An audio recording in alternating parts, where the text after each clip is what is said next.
Cuando es tiempo de decidir, es el momento de reflexionar, a desechar por algunos minutos desde los viejos falsos rumores a las modernas fake news viralizadas entre operadores, asesores, encuestadores, trolls, haters y hackers. Porque cada elección se nos hace más difícil conocer la verdad y decidir nuestro voto. Para reflexionar sobre lo que les importa, su vida, sus familias, su seguridad, educación, salud, vivienda, trabajo y jubilación. Esto que se llama La Cosa Vostra. Bienvenidos a La Cosa Vostra. Esta vez mi editorial va a ser más breve que los anteriores. Ya llevamos grabados 300 minutos, más de 300 minutos, más de 5 horas en estos 2 últimos meses antes de las elecciones. Y con última entrega de Manual para Indecisos, porque ya no hay más Manual para Indecisos, es la entrega número 10, culmina un ciclo y comienza otro. Manual para Indecisos no va a estar más, pero va a haber un manual para gobernar. Va a haber un manual para que el sabremos cumplir se pueda cumplir. Y ahí estaremos con este otro manual y con La Cosa Vostra a partir de fin de año. La verdad es que la gran reflexión de la sociedad civil ya se pronunció. Y se pronunció para decidir quiénes son los que van a dirigir el país en los próximos 5 años. El Frente Amplio no prometió los próximos 5 años que sean los mejores años de nuestra vida. No lo hizo, no lo puede hacer, porque en primer lugar, para cambiar la vida de los uruguayos no se cambia en 5 años, ni siquiera en los 15 años. Son procesos de emancipación humana que llevan muchas décadas y mucho intercambio cultural y cambiar la cabeza de la gente. Esa gran reflexión de la sociedad civil fue acompañada, creo yo, en mi opinión, por el músculo de la militancia frente amplista, que una vez más probó su fortaleza. Ese músculo frente amplista logró derrotar el empate técnico que estaba prácticamente en los primeros lugares de todas las encuestas. Probó lo contrario. Y bueno, esto implica un cambio sustancial. Para mí esta fue una de las elecciones más dramáticas y más importantes de la historia de la izquierda uruguaya. Mucho más que la de 2004, donde por primera vez después de 160 años la izquierda llega al poder. No, en el 2004 ya sabíamos que se llegaba al poder. Ya sabíamos que el truco de los fuertes, el balotaje, que me lo dijo el expresidente Sanguinetti cuando retorné del exilio mexicano en el Victoria Plaza, en una reunión que tuvimos y donde yo le dije que en 10 años más la izquierda ganaba el gobierno. Me dijo que me olvidaba de una gran idea francesa que se llama el balotaje. Evidentemente la cumplió, pero en los 6 años, en las 6 elecciones que hubo después que se aprobó el balotaje, una vez más el Frente Amplio logró superar esa barrera. No voy a comentar el balotaje porque ya ustedes han visto muchos análisis de politólogos, sociólogos o encuestadores y no quiero aburrirlos con un análisis más que no va a diferir mucho de los que ya escucharon. Solo quiero señalar 3 elementos de este balotaje. El primero es que ya pasa a ser una ley fundamental electoral que el Frente Amplio siempre aumenta su caudal en los balotajes. Siempre, en todos los casos. Es decir, en los 5 casos que hubo balotaje, porque hubo 6 elecciones, pero en una barrió el Frente Amplio y por lo tanto no hubo balotaje, pero en los 5 que hubo balotaje, en todos subió el Frente Amplio muchísimos votos. Y también una segunda ley fundamental que deja este último balotaje, que en todas las ocasiones la coalición de hecho, Partido Nacional, Partido Colorado, y la coalición firmada, la coalición republicana que por primera vez aparece en el escenario electoral, siempre descendió su votación. En todos los casos, aún ganando desciende. ¿Y por qué esto? Porque el Frente Amplio es un partido político. Porque el Frente Amplio tiene un congreso, una convención, un programa único, tiene disciplina partidaria, es un partido y por eso sube su votación en los balotajes.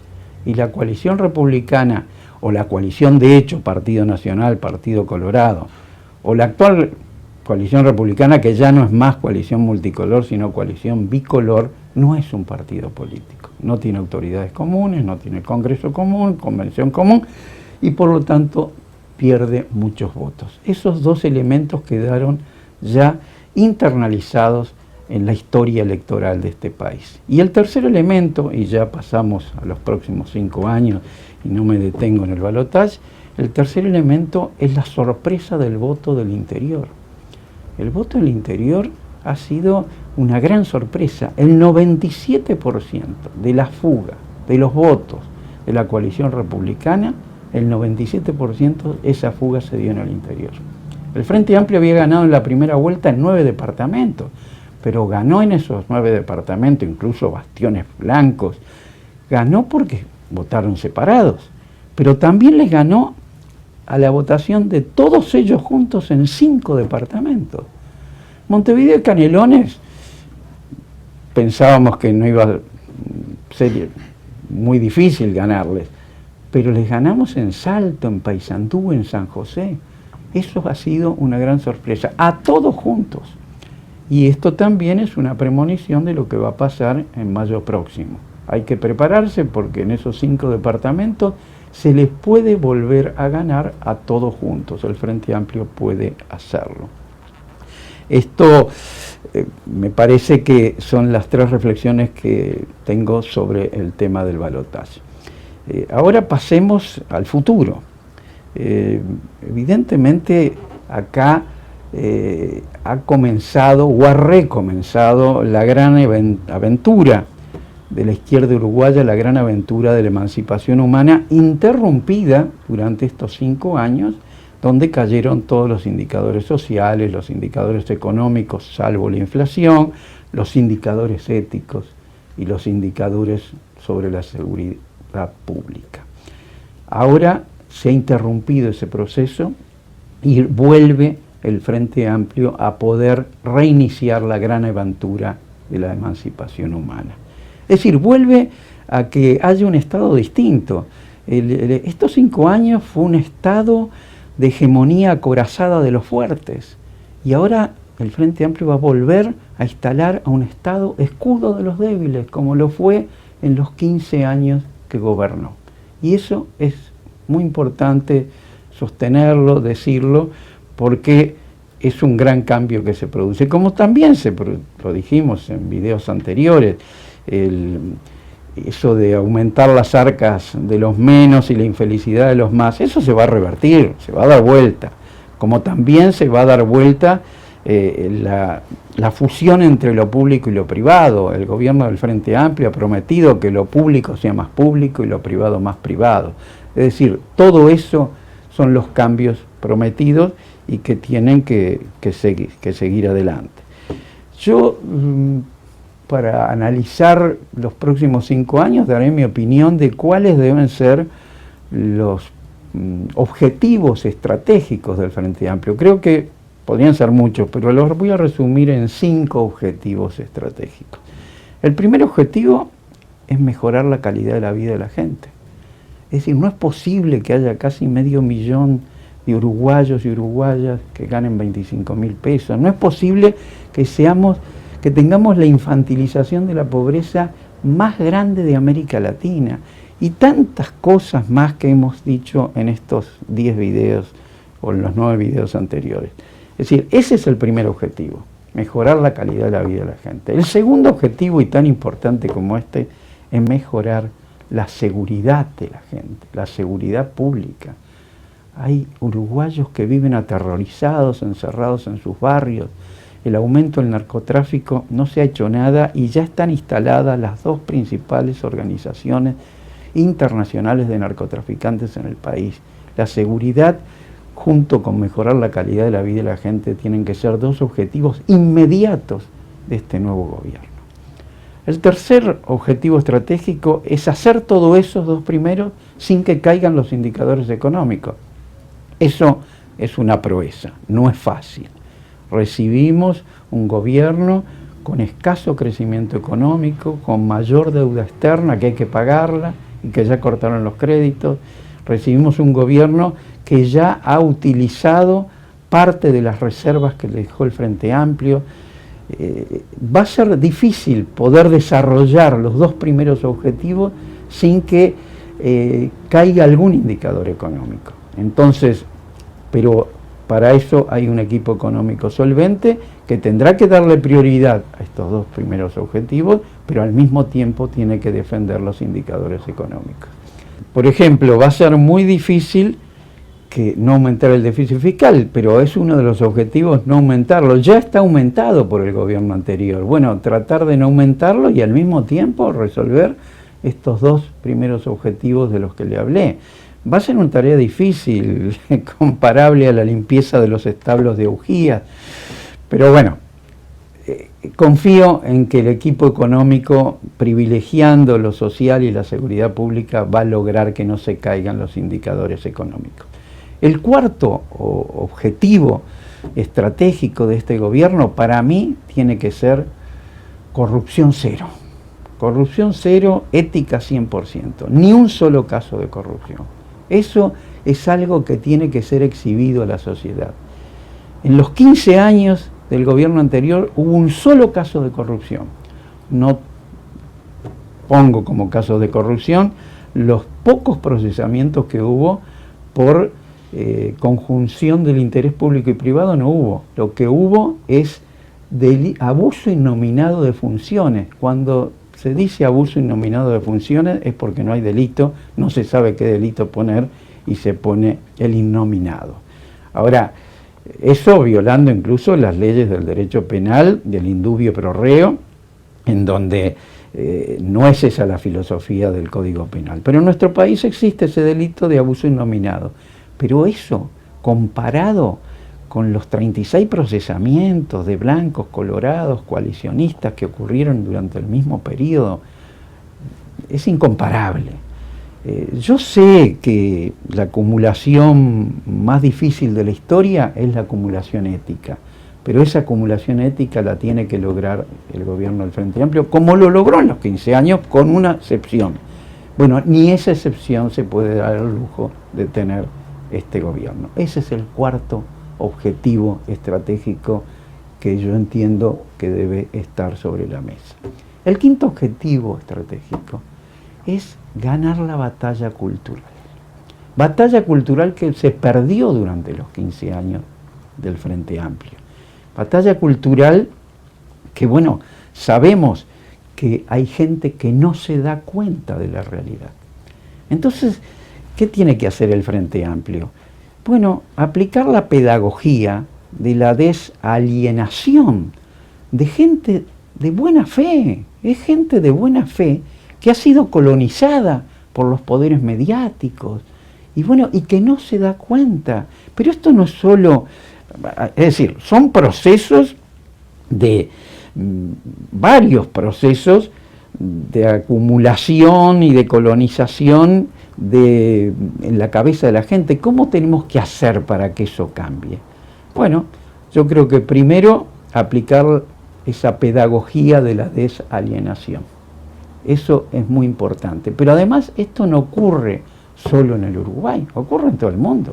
Y ocurrió en la historia universal y sigue ocurriendo. Acuérdense, antes de la Revolución Francesa, los sans-culottes aplaudían y vitoreaban a los reyes. Y bueno, que incluso un cortesano inteligente les dijo a los nobles, el día que los pobres accedan al conocimiento, estamos perdidos. Bueno, esa situación después se dio vuelta con la Revolución Francesa, pero también existió en aquellas épocas. Como también existe, y lo dijimos varias veces, existió en la Revolución Industrial, cuando los obreros no podían percibir en la mercancía su propia fuerza de trabajo que la hacía posible. Y tuvieron que pasar décadas y décadas para que los trabajadores se dieran cuenta que la mercancía hacían ellos, y que había que buscar y defender el acercamiento entre productor y producto. Y eso ocurrió hace 2 siglos. Pero también dijimos en algún otro video anterior que el poder de la oligarquía no es solo el ser dueña de la riqueza y ser dueña de la tierra, es ser dueña de la cabeza de vastas porciones de las capas medias. Cuando las capas medias, el Frente Amplio en los 15 años que tuvo, subió a la clase media a más de 450.000 personas. Y este gobierno redujo la clase media. Bueno, pero mucha gente de la clase media no se da cuenta de esto. Y por eso es importante aplicar esa pedagogía de la que estamos hablando. Es importante ganar la batalla cultural, que no fue ganada durante los 15 años que gobernó el Frente Amplio. Es tarea dura y muy difícil derrumbar los muros que ciegan la visión de la nueva alborada, que sigan la visión del conocimiento y la visión del sentido común. Es una tarea difícil, pero es nuestra tarea. Y será la tarea de la Cosa Vostra de estar atentos a esto y de derribar esos muros que ciegan el conocimiento. Quiero hacer una advertencia. Yo creo que los proyectos estos estratégicos de que he hablado, el Frente Amplio los va a aplicar, y otros más, que no los tengo en cuenta y que los tendrán los dirigentes, con mucha inteligencia y mucho pragmatismo. Por supuesto, tiene que haber inteligencia y pragmatismo, pero ese pragmatismo no puede olvidarse de los principios fundacionales del Frente Amplio, que hoy es la principal fuerza en el Uruguay. Esos principios, por supuesto, han ido modificándose con el tiempo, porque el mundo va cambiando, pero lo que no se modifica es su esencia. Lo que no se modifica es que la izquierda de este país quiere un país de ciudadanos socialmente iguales, humanamente diferentes, sí, también, y totalmente libres y emancipados. Eso no se puede tocar. Cuando el pragmatismo se olvida de los principios, pasa a ser la novia de todas las derrotas. Y bueno, he observado durante esta campaña que ha habido sectores de la coalición republicana que decían, bueno, si perdemos no se preocupen porque va a haber pocos cambios, no pueden hacer muchos cambios, como diciendo somos lo mismo. Es el mismo perro con distinto collar. Y yo quiero decir con firmeza que no somos lo mismo, que hay 2 proyectos totalmente antagónicos, que totalmente distintos son las propuestas de unos y otros. No somos el mismo perro con distinto collar. Y además, no se trata de cambiar el collar, se trata de dejar de ser perro. Esa es la apuesta del Frente Amplio. Y si lo logra, el Frente Amplio dirá al término de su mandato, no sabremos cumplir, dirá misión cumplida. Y en esa tarea estaremos a partir de fin de año con la Cosa Vostra tratando de que se puedan cumplir los proyectos prometidos. Y ahí estaré yo también, si mi salud, la naturaleza y la vida me lo permiten. Muchas gracias. El periodista Federico Fasano Mertens les propone reflexionar y decidir sobre lo que importa. Esto que se llama la Cosa Vostra.